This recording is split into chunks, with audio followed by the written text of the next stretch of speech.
আজকে কর্মবিরতিতে সারা বাংলাদেশের উপজেলা স্বাস্থ্য কমপ্লেক্স সহ সাব সেন্টার পর্যন্ত অংশগ্রহণ করেছে। এই প্রতিষ্ঠানগুলোতে কর্মরত মেডিকেল টেকনোলজিস্ট এবং ফার্মাসিস্টগণ, মেডিকেল টেকনোলজিস্টদের মধ্যে medical technologist laboratory, radiology, dental, physiotherapy, operation theatre assistant সহ ডেন্টাল অনুষদের সকল মেডিকেল টেকনোলজিস্টগণ আজকে কর্মবিরতিতে অংশগ্রহণ করেছে। কর্মবিরতি অংশগ্রহণ করেছে গুরুত্বপূর্ণ অংশ ফার্মাসিস্টবৃন্দ। ফার্মাসি ডিপার্টমেন্টের সকল কার্যক্রম 2 ঘন্টার জন্য বন্ধ রয়েছে। এই কার্যক্রমগুলোতে আমরা জনভোগান্তি হওয়ার পরেও আমরা এখানে এই কর্মবিরতিতে আসতে বাধ্য হয়েছি। 7টা বাজে সেই তো কোনো রকমের টিকিট কাটছি কাউন্টার থেকে, এখন আবার এখানে দাঁড়ায় আছি 2 ঘন্টার উপরে হয়ে গেছে। আমরা দীর্ঘদিন প্রায় 31 বছর ধরে সরকারের কাছে আমাদের নিবেদন উপস্থাপন করেছি, সরকারের আশ্বাস পেয়েছি, কিন্তু বাস্তবায়ন পাইনি। রক্ত দেওয়ার জন্য এখানে দাঁড়ায় রয়েছি, প্রায় 2.5 ঘন্টা যাবৎ দাঁড়ায় রয়েছি। মানে এদের কর্মবিরতি নাকি তা তো জানি না, তা আমাদের শুধু ভোগান্তি দিতেছে।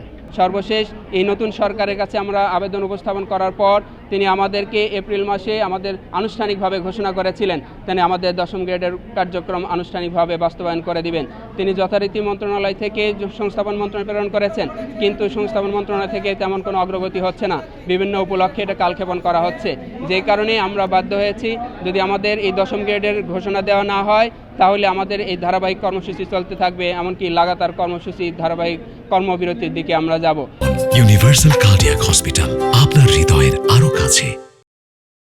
এদের কি চাওয়া পাওয়া তা তো জানি না, কিন্তু আমাদের ভোগান্তি, যে সাধারণ জনগণ যারা ব্লাড দিতে আসছে তাদের ভোগান্তি হইতেছে। 3 ঘন্টা ধরে দাঁড়ায় আছি, আসছি টেস্টের জন্য। এই যে এরা কি কর্মবিরতি শুরু করেছে, এজন্য আমাদের ভোগান্তি কষ্ট মনে করেন। ওদের সুবিধা তো ওরা বুঝতেছে, আমাদের সুবিধা তো বুঝতেছে না। আমাদের দীর্ঘদিনের আমরা বঞ্চনার শিকার হয়ে আজকে আমরা এই রাস্তায় দাঁড়িয়েছি, কর্মবিরতির মতো কঠোর কর্মসূচি দিতে বাধ্য হয়েছি। এমনি কিন্তু এই কর্মসূচি আজকে আসেনি।